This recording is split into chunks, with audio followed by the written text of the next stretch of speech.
It's Friday, May 15th, 2020. Digital Trends Live is about to start. Here's some of the topics we're covering on today's episode of the show. As many of us turn to group online meetings for social interaction with friends and colleagues, some more alternatives are coming, including Facebook expanding upon their messenger options.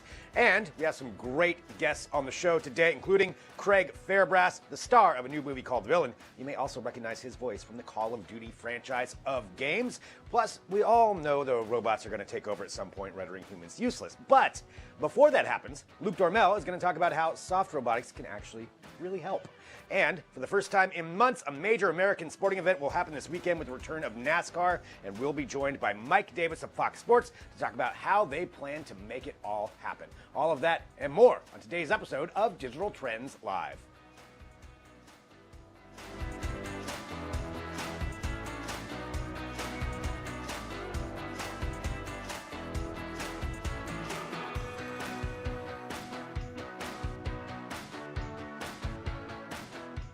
Well, hello there. This is Digital Trends Live. Thanks for joining us. It is Friday, and thank you. I said it once, but I'll say it again. Thank you for being here. Of course, hit subscribe. We're live here every single weekday, 9 a.m. Pacific, noon Eastern, bringing you trending tech headlines, news, interviews, discussions, and so much more. And that's what we're going to do today. So drop in your comments, your questions, whatever you want to bring up throughout the show, and we will address those as well. But let's talk about some trending news right now. Something that a lot of us have been doing on the weekends, or let alone during the week too, are meeting up with friends on group messaging services, things like Zoom. But we know that other companies are coming out to combat that too, and Facebook is one of those with a new announcement today with the rollout of something they have been talking about before, but bringing their messenger rooms global. So here's a couple of things with this. Now you can have as many as 50 people join a video chat in a messenger room. You do need to have a Facebook account to start it because you need the messenger app or on either your laptop or on a mobile phone, but in order to join it, you don't have to have a Facebook account. So with these updates, this is going to be, again, for pretty much every platform that you can think of where messenger rooms will be available for this. But also, this is a new announcement that just came out this morning. They're going to be rolling out an update to WhatsApp that's going to roll into this as well. So it's going to have its own dedicated app and messenger platform. And how that's going to work, we don't know exactly, but it is something that's going to be coming out later on today. So that's more inclusion of a lot of different platforms that they have. And we do have some other Facebook news here in just a second as well. Before that, though, just another option for you this weekend for your meetings that you want to do. Don't forget, there's also Google Meet, which did release this week as well. And that was normally something that was an enterprise version that you had to pay for. It is free. You don't have to have a Google Suite enterprise platform in order to use it. You've probably seen it if you do have Gmail. You've seen probably a notification that's popped up on there. You will be able to chat for as long as you want right now, but after September 30th, then it'll be limited to 60 minutes per session. But that's a little bit different than Zoom's free platform, so definitely going after Zoom and their kind of meteoric rise that they had when it comes to these different meeting platforms. Something else today to be aware of is that Facebook is doing something else. It's Big Facebook Day today. So if you're watching on Facebook, thanks. But here's something else that you can tune into later on today, and that is the graduation ceremony. So naturally, nobody has graduations right now. So these are the different versions that we're getting to see. YouTube's got one coming up later on, I believe in June, but Facebook's is today. This leads up, or kind of comes at the end of a whole week of different things that they've been going on. And this one will start at 2 p.m. Eastern on Facebook, where Mindy Kaling and BJ Novak of The Office will be hosting a multi-hour broadcast. So it's called #Graduation2020. It's going to have speakers such as Oprah Winfrey, Miley Cyrus is going to perform. You've got Cardi B, Simone Biles, Matthew McConaughey, a whole bunch of different stars that'll be joining it as well. And so that's something that you can tune into, especially if you do have somebody who is graduating. It's probably the best thing that they're going to get right now when it comes to a graduation ceremony, because that's all we can do. But Facebook having that today. Also, Katy Perry is going to be performing on Amazon Prime. So this is an interesting move for them. It's going to be part of Amazon Music's new live streaming series. So this is something that's going to be continuing on. But today, she'll be performing at, I believe, 1 p.m. Eastern with Daisies. Is going to be, that's her new song. So in case you didn't know, I didn't know. But Daisies is her new song. So she's going to be performing that on the Amazon Live platform on desktop, mobile, Fire tablet, or via the Amazon shopping app. So you can shop and watch Katy Perry. All right, so continuing on from there, let's talk about this breaking news that came out today. And it's something that, well, we've probably all used, and that is Giphy. Well, now Facebook has just purchased them. So this is a pretty big move on their parts. The sale just came out this morning. They just put out a press release. $400 million is what they paid for it. Now, some big things with this, and even if you didn't realize you were using it before, but it's integrated into so many different platforms. So right now, it's integrated into Twitter, into Reddit, into a bunch of different ones. And with this, Facebook will now have control of Giphy, and they're going to bring it into the Instagram account. So it's going to be part of Instagram. And they did say that as of right now, it's going to stay pretty much the same, but you would have to think that Facebook's going to be putting their stamp on it, and how that's going to work with some of these competing social platforms. That's going to be an interesting thing to happen. We'll have to see how that all works out. Maybe they go away from Twitter. Maybe something happens with that. We really don't know. But definitely a big move on their part, picking that up. They said they did talk about how, you know, we communicate a lot with these, and Giphy has a huge library, so we'll see how that all works, but expect to see some changes with that rolling out here at some point in the near future. Facebook, again, buying Giphy for $400 million. Continuing on with trending news, let's go to kind of a rumor, but something that really could change up a lot for us, and that has to do with Tesla possibly creating a 1,000,000-mile battery. So one of the big obstacles when it comes to electric vehicles is the battery. How much can it hold? How long will it last? That's a big issue when it comes to electric vehicles. It's something that they compete against with gas vehicles, and that's also why electric vehicles tend to be more expensive. With this, though, if this battery is actually going to happen, so it's allegedly the 1,000,000-mile battery would use low cobalt and cobalt-free battery chemistries, since cobalt is what actually drives up the prices of electric batteries. So that's a big thing. These would, according to a report from Reuters, these would actually first appear with Tesla's line of Model 3s in China. So that would be later this year or early 2021 is where they think this would first show up, and then eventually roll out to other markets. But because that would bring the price so far down, this could be a huge move to make electric vehicles very much competitive with gas vehicles. Because right now you can get gas vehicles naturally for cheaper, but if you can get this price down, drive that price down, it could be competitive or maybe even less expensive. This could be a huge thing, have huge ramifications when it does come to the vehicle market and to automotive vehicles, especially electric vehicles. So we'll have to see where it goes, but a pretty exciting development when it does come down to that. So again, you can take a look at that at digitaltrends.com. You know, let us know what you think about that, but certainly a big move with this does come out. And again, from Reuters, that's their exclusive. Right now, just of note, the Tesla Model S is the cheapest one in their lineup, and that starts at about $40,000. So you get that down. If you get that down to half the price, that could be a really big thing. All right, continuing on here with trending news at the top of the show. We've got lots of great interviews for you today as well.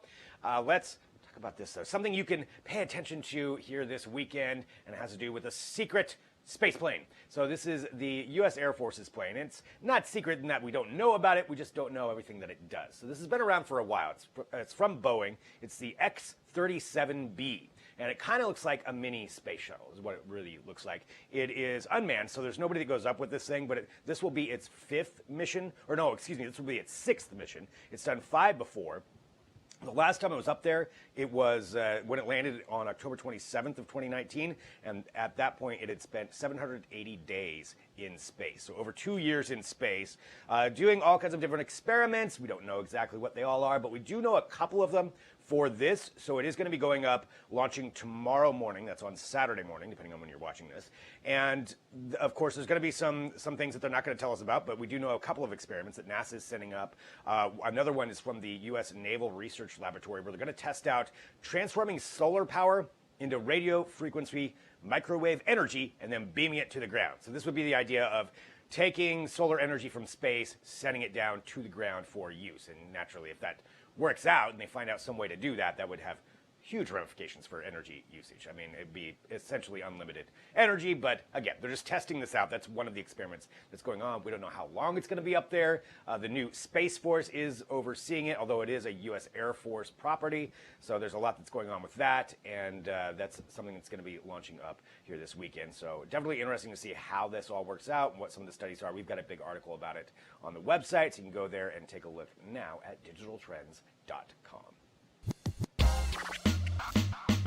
Hey, I'm going to let you in on a little secret. It's now time for the product of the day. All right, here is the product of the day. It is the Apple iPad. Yes, iPads. They're great, right? So here's the one that we have for you today. This is the iPad, the 10.2-inch with Wi-Fi, 32 gigabytes of storage. It's got the A10 Fusion chip, so it's nice and fast. It's got the Touch ID fingerprint sensor, 8 megapixel back camera, 1.2 megapixel FaceTime, HD front camera, and right, we're all FaceTiming or going into meetings constantly, so this is a nice little thing to have. It's got stereo speakers. It's got up to 10 hours of battery life. It's got the lightning connector for charging and accessories, and it supports the smart keyboard and the Apple Pencil, so you can add those on to it as well. But for this, right now, it is $79 off, so 25% off. Normally $329, on sale for $250. If you've been wanting to get an iPad, this is the nice one, and you can follow that link that is right below me right there. That is the one you want to type in. That'll take you directly to that deal, and you can take advantage of it. Again, $250 right now for that iPad. That is our product of the day. All right, let's continue on with this show, shall we? Well, we're going to take a quick break because coming up, we've got Craig Fairbrass, actor extraordinaire. You may recognize his voice from the Call of Duty franchise of games. He is in it and a lot of other video games as well, but he's the star of a new movie called Villain that is coming out, and we want to talk to him about everything that he has going on with that. So that's coming up next, so stick around back here in a minute with more Digital Trends Live.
Welcome back to Digital Trends Live. I'm Greg Nibbler. Again, thanks for joining us wherever you are. Hit that subscribe button because we are live here every single weekday, bringing you all kinds of things, including great interviews. And that's what we're going to have right now. So there's a new movie called Villain coming out on May 22nd on demand and digital. And our next guest is the star of that, who plays an ex-con who gets out of prison and is drawn back into the life. So let's talk about that right now. The star of Villain, we've got Craig Fairbrass joining us.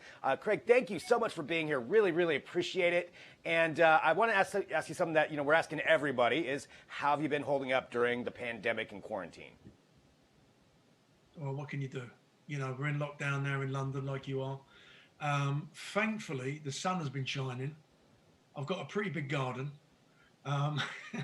Been catching up on a lot of series and films that I wanted to do, make a list.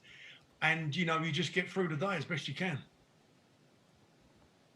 Yeah, and that's really what, a lot of us are trying to do, just like you said. And, with this new movie coming out, I'm always curious when it comes to actors and performers, because naturally that is shut down as well. But you've got Villain coming out where you're playing an ex-con who gets drawn back into the life. And I wanted to ask, for something like this, for a role like this, where you're playing this kind of complicated person who tends to be violent, how much research do you do for that? What does it go into researching a role for that? You know what? I mean, there's different types of actors you can research, but, there's a lot of life experience I brought to that role. Not saying that I'm a gang. I don't mean it like that, but it's the fact of, it's a very, very interesting piece. It's a quality script. And I just try to make everything I do as real as possible, to be believable, to be natural. But at the heart of it was an incredible story. Um, a really, really good story that is not only a tough guy. This is a fella who's come out of doing 10 years in prison. He wants to reconnect with his family, wants to do the right thing with his daughter. Unbeknownst to him, his brother is in debt for money to a little firm of geezers, as we say, some drug stuff.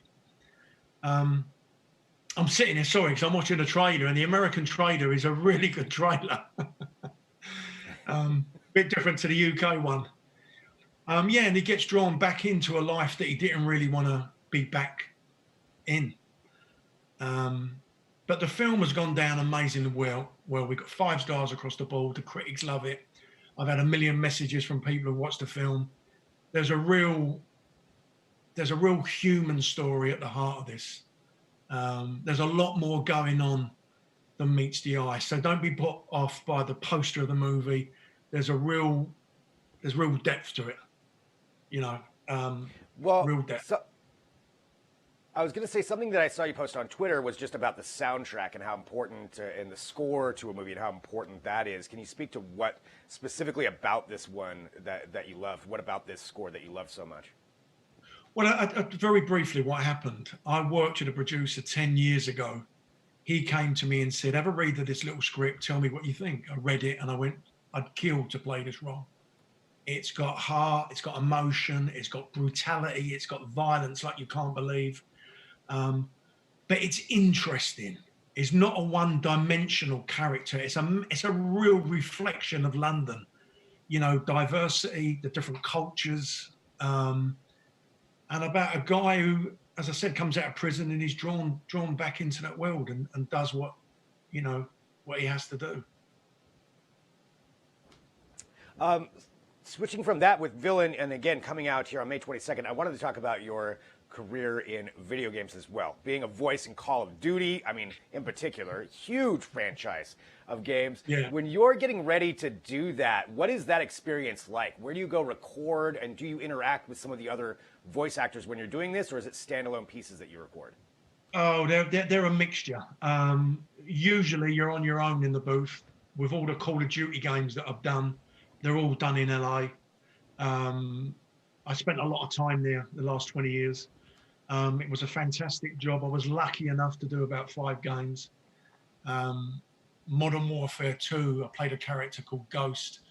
I think that was the most successful Call of Duty game within the franchise. Yeah, they're just a very intense 4 or 5 days. You do sessions that you're trapped in this booth with thousands of lines. And I go in there, bare feet, running, screaming, "Incoming! Left window, 4 o'clock." It's you can't talk for 4 days, put it that way, after. But they're great. They was great to be a part of. I'm not in the new stuff. Obviously, they've recast the characters now because they chop and change people. But I then left Call of Duty and I went over to the Battlefield games, which are also motion capture, where it's your face as well, which is a great experience. Have you ever played as your character or against your character in any of the games? Yeah, I'm not a gamer. I really, I'm not. My sons were obsessed with it, but I never really got into games. I got myself into a lot of trouble within the whole gaming thing because I would talk out of turn. I sort of bunched all the games together and called number 4, number 5, number 5, number 4. And it created, I had lawyers calling me at 5 o'clock in the morning and people screaming down the phone going, "What are you doing?" So, but they speak for themselves. They're an incredible franchise of games and, people love them. Right. I mean, they're iconic games, 100%. Yeah, anything in the Call of Duty world. Yeah. To be a part of that. Looking at this, with the movie coming out on May 22nd, what's next on the horizon for you? I mean, I know productions probably are stopped, but is there anything you can talk about that's coming up? Yeah, I've got another film that comes out May 29th in the US, on streaming on all platforms. A film called Rise of the Foot Soldier. I do a lot of British gangster films. So that's out. And I've got another movie, which is an incredible film that I'm really proud to talk about. It's a black and white art house movie called Muscle. And it's about the gym culture, about male toxic masculinity. And it's basically about a personal trainer and his client. A really, really, really dark, edgy, brutal piece. So if it crosses your path, check it out. All right, 100% I will. Well, for everybody following along with everything you're doing, we've got your website there, craigfairbrass.com. What social media platform do you use the most? You know what? Twitter. Yeah, I'm only on Twitter. This is a funny thing. I had 5 people impersonating me on Instagram. So I joined Instagram to message them to say, could you please take them off? And you know, they took off me. It's the strangest thing. So I can't, some strange reason, I can't get on Instagram. Weird. So if you I'm see stuck Craig with Twitter. Fairbrass on Instagram, it's not you. Yeah. Yeah. But I'm on Twitter. Well, Craig, thank you on Twitter. So follow Craig on Twitter. And thank you very much for joining us, too. It's really interesting finding out, just a little bit behind the scenes on how all this stuff happens. And obviously a very cool movie, Villain, coming out on May 22nd on demand and digital so everybody can watch it. And then another one on the 29th, and then another movie as well. So you are a busy guy, even though we're during a pandemic. You still have a lot coming out. And Craig, yeah. I want to say, thank you so much for joining us here on Digital Trends Live. Thank you very much. Absolute pleasure. Stay safe. Stay locked down, and don't mix. Yeah, right? That same to you. All right, well, Craig Fairbrass, again, joining us right here. Very interesting. So, star of Villain, that movie coming out on May 22nd. We've got a lot more coming up here on the show. Something else that's going to be happening this weekend is NASCAR, the first major American sporting event that's going to be happening. And we're going to be talking to Mike Davis from Fox Sports about how they're going to make that all go down. But before that, we've got some other stuff. Let's talk about soft robotics. Yes, robotics coming up next. We've got Luke Dormel who's going to join us and talk about a very cool feature piece that he has at digitaltrends.com. So all that's coming up next. Stick around, back here in a minute with more Digital Trends Live.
Well, hello, this is Digital Trends Live. I'm Greg Nibbler, and again, thank you for joining us. Hit that subscribe button. Join us here every single weekday, 9 a.m. Pacific, noon Eastern, on whatever platform you are watching on.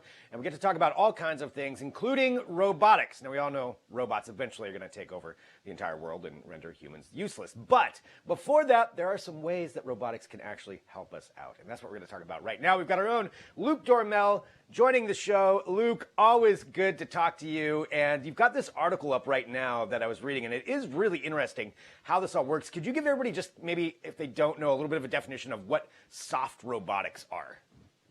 For sure. So soft robotics are essentially the opposite of what we traditionally think of as robotics, sort of, those sort of hard, sort of, I guess robots, for want of a better word. But the idea is essentially that you create components from sort of using textiles.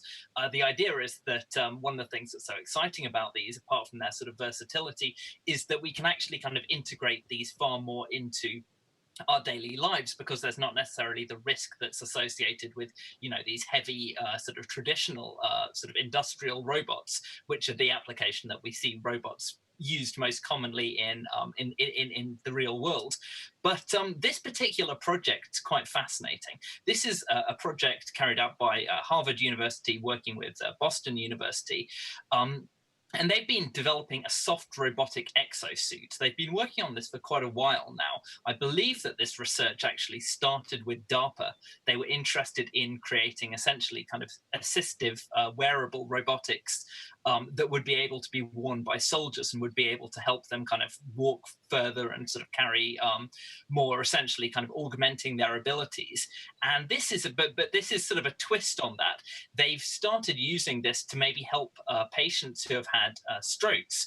So that can cause a lot of problems for people. It results obviously in often a weakening of one side of the body, which not only makes mobility much harder, but can mean that people expend a lot more energy trying to walk than they would otherwise. So the idea here was essentially, can you create a wearable robotic suit that people with having suffered strokes would be able to wear, and then would actually help them be able to walk further, and potentially one day be able to help retrain them to walk without the need for this suit. So it's kind of interesting, because everyone watching this probably will have seen movies like sort of Aliens or Iron Man, where you have, wearable robots which look far more like the robots that we see in science fiction.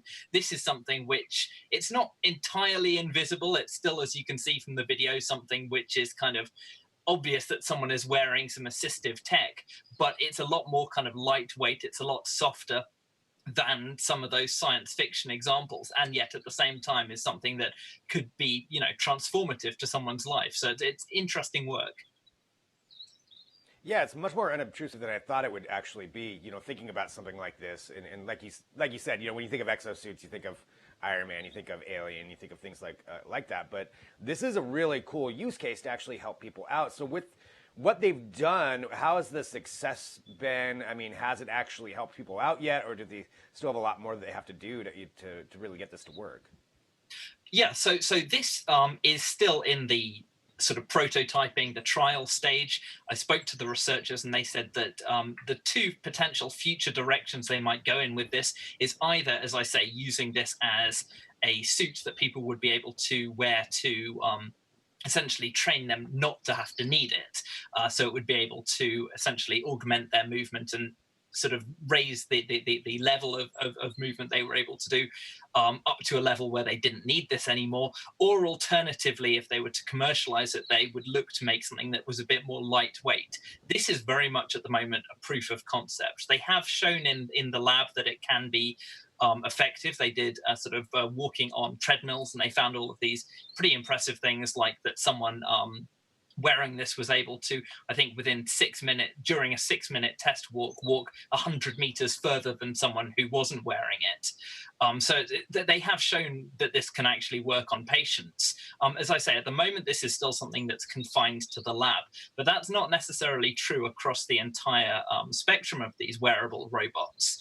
There are a number of other companies and research labs which are developing similar assistive technologies, and that can range anything from other sort of soft textile-based wearable technologies. I think Vanderbilt University has a suit that is launching this year, which is available to buy for about $1,000, which can help take the strain off someone's back when they're lifting. I think it can relieve more than about 50 pounds of strain during lifting and bending.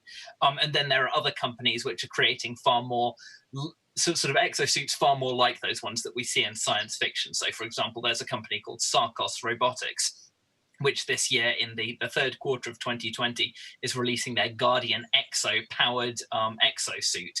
And that's initially going to go to sort of places like the military and maybe sort of heavy manufacturing. And there it's able to help people lift sort of objects of up to, sort of 200 pounds without really kind of much effort at all. And that's far more expensive. I think that's about $100,000. So even though this example of an exosuit, the Harvard and Boston one, is still very much something that is confined to the lab, that's not true across the board. So these are things that we are starting to see sort of creep out into the real world.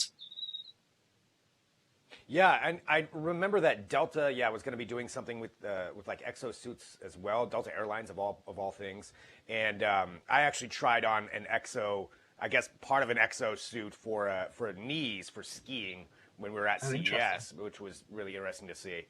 For this one in particular, so like you said, still in the development phases and not out yet. How does it actually work? What is the actual mechanics behind it that would actually help you out? Yeah, absolutely. So it's actually kind of interesting. So I mentioned those two other examples, the Vanderbilt University one and the Sarkos Robotics one.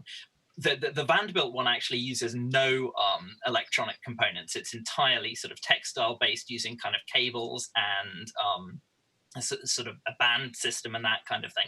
The Harvard technology is kind of somewhere between these two. It does use electronics components, so it has sort of electronics, sort of a battery pack, a motor, and they're sort of located in a small pack which is worn at the waist. But then it also uses kind of assistive sort of fabrics and cables and textile-based augmentation, which is how it sort of achieves that kind of lightweight form factor. Obviously, if the whole thing was kind of done with servos and motors, it would probably look a lot more heavy duty than this. So it's a combination of the two. I think some of it's kind of resistance based, and as I say, kind of using cables and bands and that sort of thing. And then it's also providing additional assistance through electronics components. But the interesting thing about this exosuit compared to maybe some of the others that we've talked about is that, of course, when you're dealing with someone with a stroke, then maybe only one half of their body is sort of weakened in some ways. So it's kind of interesting. It's something that could only be worn maybe on one side of the body as required. So it's kind of interesting. It's not doing full body augmentation necessarily, although it would be kind of capable of that.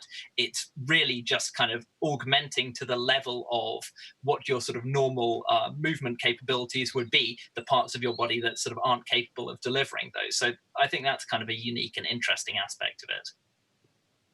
Yeah, it definitely is. I mean, this is something, again, we've got an article up at Digital Trends that everybody can go take a look at of you kind of dissecting this a little bit and getting some more details in there, and lots of these other suits that you were talking about too. We also have articles about that. But I love anything like this that can help people out, anything that's going to make life easier for somebody who suffers from something like this, and still in the development phase, but that's definitely a good sign if they've made it this far, and hopefully this comes to fruition and we see something like this that gets out there for people. Luke, as always, it is awesome to talk to you and find out about this stuff. I love reading about this cutting edge technology, and that's certainly what we've got a lot of at Digital Trends. And I will talk to you soon. Stay safe. Good to see you, Luke. Fantastic. Thank you so much. Luke Dormel, right here on Digital Trends. Seriously, he's got some great articles up at Digital Trends if you want to go down that rabbit hole and find out a little bit more about exosuits, robotics, and how it's augmenting and helping people. It's really, really interesting. All right, we've got a lot coming up here on the show. We do have Mike Davis from Fox Sports who's going to be joining us here in just a little bit to talk about how they're going to pull off this broadcast of NASCAR that's happening this weekend, but with a lot less people than they would normally have out there. So we're going to be discussing that, how they're doing that. That's coming up in just a few. But up next, we've got an episode of The Deets with our own Riley Wynn talking about VR in quarantine, virtual reality. What has Riley been up to? I want to know. We'll all find out right after this break. Be right back with more Digital Trends Live.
Picture this.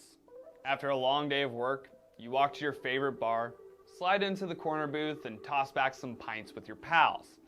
Thanks to the coronavirus pandemic, this may seem impossible, but it's not.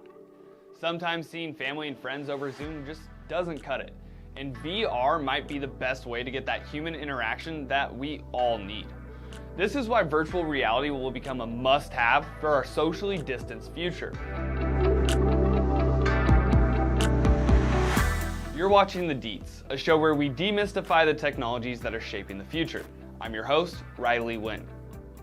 Is anyone else starting to feel the flat screen fatigue? Self-isolation has people turning to VR headsets to stay connected with friends and family, as well as add another dimension to the working from home environment. VR manufacturers have seen huge spikes in headset sales in the last 6 weeks, with some selling out completely. And since the country has been on lockdown, VR platforms and chat rooms have been filled with avatars around the clock. Unlike Zoom, when you're in VR, you never have to deal with your own avatar or look at your unshowered face. There's something about sharing a virtual world with someone that just makes the whole experience more fun. Half Plus Half is a VR multiplayer game that offers a bunch of activities. You can float in an endless ocean, play hide and go seek, bounce a ball back and forth, or fly around the sky with strangers. It's basically like the old game Second Life, but in VR. And since the pandemic began, Half Plus Half's online users have doubled, showing that people need to get out and explore in any way they can.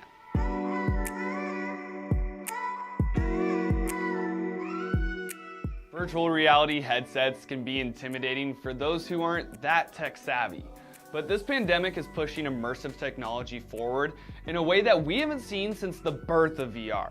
It's not just for enthusiasts and gamers. VR is going mainstream. Most headsets nowadays, like Oculus, don't need a beefy PC to work. Headsets are usually a few $100s, they're lightweight, cordless, can be thrown into a backpack, and used pretty much anywhere. If you're looking for an alternative to Zoom and the visualization aspect is important for your workplace, headsets may be the way to go. Major events like concerts, film festivals, and large tech conferences are now pushing for VR instead of live streams. During this pandemic, we've seen VR go from a luxury to an important tool. People are still working during quarantine, and companies need a way to train those employees remotely. Industries like medicine, engineering, architecture, product design, and education have shown an increased interest in VR, not only because it's essential for hands-on time, but for visualization as well. When you're learning something in VR, you actually have the experience of doing the task compared to someone just describing it to you. Like the saying goes, practice makes perfect. Companies like HP have been using VR training for a while, and it's paying off. The company has seen a 90% retention rate after training its own printer technicians with VR. Experiences that make work more immersive are helpful, but the true promise of VR is to deliver people into the real world. Imagine this, it's fall. Life still isn't the same. Football is back, but without fans. VR can put you in the stadium with your favorite team. You can feel the stadium rattle after a big play, look up at the sun on a beautiful Saturday morning, and actually feel like you're somewhere other than sitting on your couch. VR can bridge the gap to the 3D world that we're missing so much. Adversity sparks innovation, and that's exactly what we're seeing in the virtual reality industry right now. Until next time, I'm Riley Wynn with Digital Trends, and thanks for watching.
Welcome back to Digital Trends Live. I'm Greg Nibbler again. Thanks for joining us wherever you are. Hit that subscribe button. Join the show. We get to talk about all kinds of things. And coming up this weekend is going to be the return of the first major American sporting event since the pandemic started, and that is on Fox with NASCAR. And we're going to talk about how that is all happening. To do so, we have the SVP of Technical Operations for Fox. We've got Mike Davis joining us here once again, and it's really good to see you. I got to say, I think the last time we talked was probably around the Super Bowl. A few things have happened since then, but now good to see you here after this. And, we're asking everybody, how you been holding up during quarantine? In sports TV, it's been a big game of hurry up and wait. And, we're happy to get on the road, both literally and figuratively. Yeah, I mean, it's great that something is happening again this weekend. And I think for everybody, we're all kind of wondering how it's going to go down. So I guess just some of the general overview. I'm assuming there's no crowds that are going to be there. We've got the drivers that are going to be there, and there's no practice really leading up to it just for that. Right. So it's going to be all in one day. How did this come about, and how do you set up for something like this and maintain safety? Yeah, it's the first thing on our mind, and everything that we've done has really been through the lens of how can we do this race safely and responsibly. We left Atlanta. Atlanta was where we were when things kind of shut down, and the compound that we're walking into in Darlington and the kind of show that we're going to do is quite different in terms of how we're going to produce it. So the first thing was we had to look at how to come back with the most small amount of people that were going to be there to cover the race. The second thing was we wanted to make sure of those people who were covering the race, most of them we needed to drive there, not to get on planes right at the moment. And then we kind of had to reinvent everything in terms of of how we do TV. In a lot of ways, it's like relearning the whole thing. Yeah, I mean, especially for something like NASCAR, I'd imagine a normal broadcast for something like that would be extremely complex. There's so many different literally moving pieces, and you need all kinds of cameras to be able to catch all of that. So, in order to reinvent this and limit it, what kinds of tech did you turn to, or what kinds of new things are you trying out technology-wise? So one thing that this accelerated was the ability to potentially produce remotely, use a distributed method of production, so that we could have operators here in Los Angeles working replay machines and graphics that were controlling machines in Darlington. That was one piece of tech that we needed to rely on quite a bit, and it was something that was sort of being worked on anyway. But like a lot of things in this industry, it certainly accelerated that. The second thing, we need to look at was just what was most important to the show, and looking at sort of a slim down coverage, yet making sure that we kept the things that made a NASCAR race exciting on television was something that was first and foremost. But you know, when people talk about like fanless events and crowdless events, I mean, the thing is, most of our fans were on TV anyway. So it's going to be great to have them back watching the race, and we're going to put the best product we can on for them. The other piece of tech I'll say that I'm really interested in is we've been working a lot with UVC sterilization. So as you probably know, in TV, we've got these mobile units and all this equipment, and we had to figure out different ways of sterilizing it. So utilizing these UVC robots, where you can just kind of put one in there and it figures out how long it needs in order to sterilize everything using UVC light. That's something that we've been employing, and that at least heretofore has worked really well, not only for the trucks, but also for all the loose bits of equipment that need to go in and out. Interesting. Yes, that's something I didn't even think about. Just all of that equipment. Yeah, has to be sterilized too with so many Yeah, people it does. going in. So using those robots, that's fascinating. Yeah, it's pretty cool, and it's working out, and I think we'll just get better at it. I mean, the other thing is just kind of keeping our minds open, knowing that what we do in Darlington may be a little different from what we end up doing in Charlotte or Bristol or Atlanta or Martinsville or any of the races that come up. I think this is going to be kind of an evolving thing, and where we're going to be leveraging even more tech to get the broadcast home. Well, and I would think too. I mean, you're kind of the bellwether event here because this is the first one that's happened since all of this, the first major event. So everything that you're doing, it could set kind of a roadmap for going forward. And do you see something like what you're doing now, say, and I know this is up to the leagues whether they do that, but say like the NFL comes back, could you see something like this, applying to that and doing a remote broadcast of an NFL game?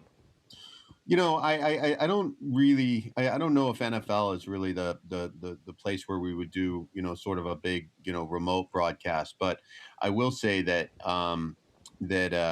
you know, there have been a couple of events that have happened before us. The PBR, for instance, went, the UFC went, and then we're going to go, and then the PGA goes, the Bundesliga in Germany is going to go. So we're all sort of talking together to figure out how these events get done in the future. Since nobody's actually ever done it, you're right, we're writing the book now. As you look at like remote tech, and you look at connectivity and whatnot, I mean, I think a lot of it is going to be able to be translated into other areas. But whether it's right for the NFL or whether it's right for college football, that remains to be seen. And it also remains to be seen, what world we're living in then. It's moving so quickly. I think the Right. NFL is a good spot that they get to kind of look and see what works and what doesn't. Yeah, and with these other events, talking about that too. That's very interesting that you're all working together, trying to figure out how to make all of this stuff happen. Well, Absolutely. NASCAR this weekend, I'm really looking forward to watching it, and just to see from a broadcast standpoint alone, just to see how you pull that off. Oh, one other thing I was going to ask for the commentators, the actual on-air talent, they're not going to be there, right? Are they going to be remote? Yeah, they are. At least for the first couple of races, we'll have them. We have a network center in Charlotte. That's where they're going to be. We learned a few things when we were doing the iRacing series while we were away, and that's how they called the iRacing series. So I think that this isn't the first time for them calling the race off track, off tube, I should say. But they will be they'll be in their network center and not on the track, at least for the first two. But we're like everything. We're not planning too far ahead. We're looking forward to seeing what we have Darlington, and then we'll see if any of that changes for Charlotte and beyond. It's definitely interesting what you're doing with it, and I'm sure a lot of people are going to be watching this weekend who are yeah. Let's hope so. That'd be great. Any kind of sporting events. Yeah. So and everybody who's watching right now, foxsports.com/presspass. That's where you can find out more info. But NASCAR on this weekend, returning the first major American sporting event like this that's going to be happening. Really looking forward to seeing you pull it off. And Mike, as always, it's really nice to talk to you. Very interesting, and appreciate you being here. Yeah, appreciate you being here. Thanks for your interest, guys. Live. And tune in on Sunday. Definitely will. All right, Mike Davis right there from Fox Sports talking about that. So interesting how that's all going to work out. And, like we said, that could be the roadmap for going forward as we see events return, whether it's NASCAR, maybe it's concerts or anything like that, just how that all happens. It's really, really cool tech. And, all right, done geeking out about that. Let's talk about something else. Coming up, we have Ken Young from Flipboard for another edition of Tech Briefs. We're going to recap some of the biggest stories in tech from this last week so that you know what is going on in case you missed anything. So that's coming up next. Stick around, back here in a minute with more Digital Trends Live.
right. Yes, indeed. It is time for Tech Briefs here on Digital Trends Live, where me, Greg Nibbler, that's me. I am joined by Ken Young from Flipboard to catch you up on some of the biggest stories in technology from this past week. And there's a lot to talk about. As you can tell, I'm working from home. Ken's working from home, and a lot of companies are doing this. And what we are going to talk about here at the start is just how different companies are handling that. I mean, Twitter made an announcement this week that essentially their employees can work from home forever if they're able to. But then Apple is bringing employees back in, and then Google's doing something completely different. Ken, how are you handling this? Are you working from home for a while now? So that's still undetermined for us. I think first we're largely constrained by the California's regulations, their quarantine rules, and also the San Francisco Bay Area's shelter in place. So regulations are starting to ease a little bit depending on which county you're in. So we're kind of waiting on further guidance from that. But overall, you can start to see some tech companies are starting to put together policies for what's going to happen post quarantine, not necessarily post pandemic, because who knows how long this is actually going to last. There's been health experts that saying that this could last for years, right? So whether or not we're waiting on a vaccine, whether or not we're waiting for contact tracing or whatever you believe in, like that's actually going to take a while. So everybody's just kind of but that's kind of indicative of where these companies are going. And let's talk specifically about tech companies, obviously, since this is a tech show. So as you mentioned, Twitter is saying, look, we're now letting our employees work from wherever they want, work from home permanently.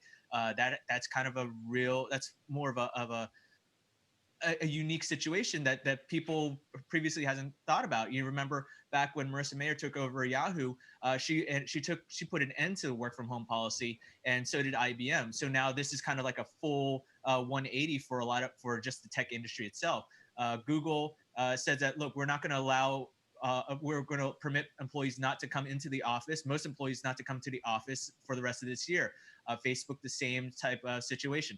Apple's, on the other hand, saying, look, we're going to gradually bring some people in. Now, this is not going to be 100% all employees are going to work from home, because there are going to be some that actually have to be in the office. And a lot of these tech companies are putting forth these plans saying, like, we're going to make sure that there's safer precautions. What those specifically are haven't been really noted. I mean, there's going to be more social distancing and a lot more hygiene, washing, those type of things. Even Salesforce says, look, we're going to allow people not to come into the office. But let's not also forget, like, this is largely benefiting full-time employees in the tech sector. But what about those that are contractors, those that need to be in the workforce, such as those like Amazon and warehouse workers, right? And also, how does this apply beyond Silicon Valley, and especially to those in businesses that typically are not allowed to, like those, like, let's look at Tesla, for example. Yeah. Tesla's reopened their Fremont plant against the wishes of the Alameda County government. So, but those employees had to go into the office in order to, those workers specifically, not those that are building the cars, not the full-time workers, had to be in the office. So this is not, everyone's kind of really going at it haphazardly, but because there's, as we know, that like this coronavirus pandemic has really gotten everybody, there's no real hard and set rules. Right.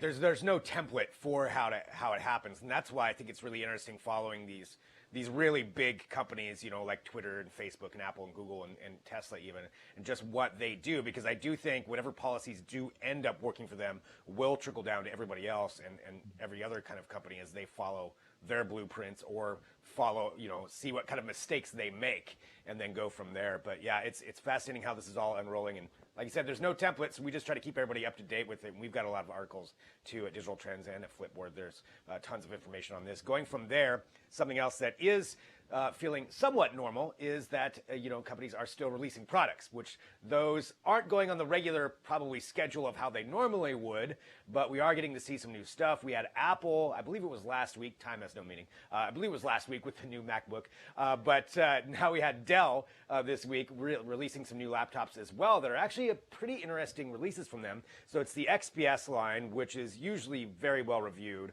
but it's going for the bigger ones. They have the XPS 15-inch, but then an XPS 17-inch, so 1 inch bigger than that new MacBook that came out, with some pretty good statistics on it as far as what it's capable of doing. There's a 4-core, 6-core, 8-core option, different options when it comes to the processing power, up to 64 gigs of RAM in this thing, which that's a lot of RAM. And it's also got an SSD starting at 256 gigs up to 2 terabytes. So it's a pretty beefy machine. And I think really, at least this was kind of the angle that Luke Larson, our computing editor, was talking about, was that this seems to be a shot at Apple to actually compete with that high-end new MacBook that came out. Right, and certainly this is not going to be a cheap device, a cheap laptop. And I mean, this is priced, I believe, at starting around $1,500. And I mean, it's a hard pill to swallow, but when you look at the specs, it looks pretty impressive, and I'm very interested to see what Digital Trends how this reviews. And those that are looking for a new PC, a PC laptop, I mean, there's certainly no shortage of them, but in terms of high end, those that want something that will rival the MacBooks, the MacBook Pros in terms of actually doing hardcore creative stuff, whether it's videography, whether it's photography, whether it's just simple like content creation. Like they're going to need something that's going to have a lot of power to it. And Dell has really put a lot of it into there. I mean, you look at the display and the power, as you mentioned, with the processor. This packs a punch to it. And right, we look at what happened recently with Apple announcing the new their 16-inch MacBook Pro, and then you look at last week where Microsoft just announced a huge line of their latest line of Surface devices, including the latest Surface Book and the Surface Go. So there's a lot of I mean, I don't think the pandemic's going to stop people wanting new technology. I think at some point when they're stuck at home and they're like, hey, we need to continue to work remotely, whatever your job is, whatever your role is, whatever you want to do, like you're going to need that capability to do that. And this might be worth that investment to last you at least for the next, couple of years, if not longer. Right. Yeah. I mean, that's the thing. This is how we're working right now, and yeah, people are definitely going to be looking for more tech. And all these companies have made these products, and normally they would be releasing, depending on. I mean, maybe some of them are still on schedule, but they're definitely doing it in different ways because you can't have these events. And that kind of leads us to our next thing here with Microsoft, because we're going to get a look at our first major conference where it's launching online. So a lot of them, I mean, as we all know, were canceled or postponed indefinitely, but this is one that's actually going to happen next week, and it's for Microsoft's Build Conference, which is a huge, huge developers conference that they have every year where they sometimes introduce new products. They get all these developers on board with what they're doing, and it's going to be all digital, starting on May 19th and 20th, and it's going to be free for developers to be a part of it. But I'm looking at it, I mean, let's do a little bit of a preview, too, of what we expect from it, but also just from a technical standpoint, I'm interested on how they're going to pull it off, too. Well, I think if look at last week, it was last week. I don't know. Time. I don't know what time. Right. What year is it? I don't know. Yeah. With Microsoft had their Inside Xbox event, right? Their Xbox 2020 event. That was supposed to. I believe that probably would have been something a little bit more in person. We talked about last week. That people want to have a lot of these conferences and events that we know about have an audience. So there's a lot of this feedback to do that, and people pay a lot of money to attend Microsoft Build. The same thing with Google I/O, Facebook's F8, Apple's WWDC, and everything like that. And of course, again, with the pandemic, everything's kind of gone kaput. So this is the first event that's kind of actually said that, look, we're canceling canceling this in-person event. We're going virtual and actually having an event, right? Google I/O was supposed to have canceled their in-person event, and then they were supposed to go virtual, and then they canceled that. Right, and same thing with Facebook's F8. So there's a lot of these companies that have said that they're trying to put on their events, but then they basically canceled it. Out of the safety of their employees and of the attendees. Makes total sense. With Microsoft Build, this is going to be the first event, that major tech event that we're going to see. So instead of 3 days, it's now 2 days. It's going to be all digital, all virtual. So anybody can watch it for free. You just have to register on their website. So you don't have to pay the ticket value. Those that actually, I think the first 5,000 people that actually registered and were paid attendees originally got like a small little swag bag type of thing. So they're treating people, attendees, right to a certain degree. But as you don't actually have to. Instead of what's notable is Satya Nadella will still do a keynote, as well as all the other executives as well. But everything's all through some through Microsoft Teams or through live streams or whatnot. And it's instead of actually being as a panel, it's all going to be through a Zoom or Microsoft Teams type of approach. So you're going to see everyone from their living room. So anyone want to place bets on what Satya Nadella's living room looks like when he gives a keynote about the latest stuff? I want to see it. I don't know, right? but here's what I'm looking forward to, right? Is like what's up with the Microsoft's dual screen devices. You know, they talked about last year their Surface Neo and Surface Duo. You know, where there's Surface Duo is the Android one. Is that supposed to come out this holiday? And same thing with Surface Neo. Is that supposed to come out at holiday? There was reports that the Surface Neo, which is a Windows 10X based device, is maybe delayed because Windows 10X, instead of going for dual screen, now is going for it's going to be more of a Chrome OS competitor, based on reports, and could be further delayed because it's focusing just on single display laptops. So who knows? Obviously, we'll probably see more things around AI, machine learning, Microsoft Azure, of course, a lot for developers. You know, same thing for Office 365. Will we see more things around HoloLens? Who knows? And it will be interesting. I mean, it'd be cool.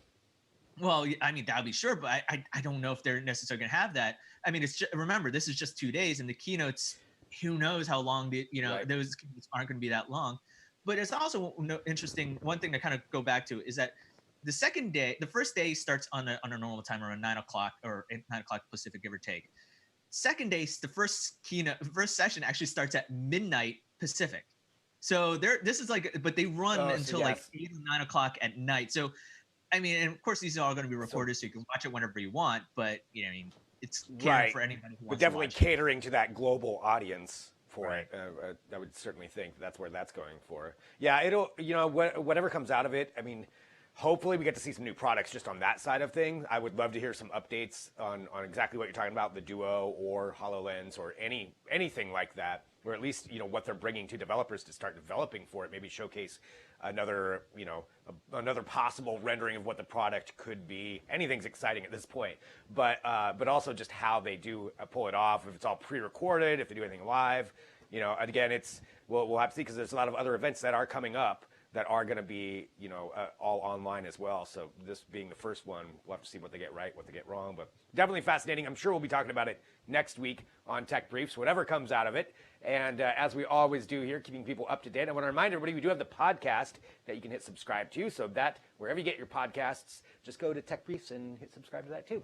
And we will keep you up to date on everything. Ken, as always, good to talk to you, my friend. And we will talk to you next week. See you next week. All right, Ken Young right here on Flipboard. Again, talking about some of the biggest news in tech. And we do that every single day here at Digital Trends Live. It is Friday, but we have been live here every single weekday, 9 a.m. Pacific, noon Eastern, and we are always live here for you. And we like to keep you up to date with everything that's going on in tech and have some great interviews, too, at the same time. It's always fun, and it's fun having you to be a part of this. So coming up next week, let's take a look on Monday. For Monday alone, we've got Stan Genius. He's a singer-musician on TikTok to talk about his current projects. So he's going to be joining us here, Stan Genius. We also have Drew Prindle for Awesome Tech You Can't Buy Yet, which is our segment where he finds really, awesome tech that you can't quite buy yet, but someday you might be able to. That's coming up on Monday, too. So I want to say thank you to everybody for joining us again. Thanks to all of our guests. Thanks to our team here at Digital Trends for making this broadcast possible every single day. And hit that subscribe button. Have a safe weekend. And I'm Greg Nibbler. I'll be right back here on Monday with another episode of Digital Trends Live.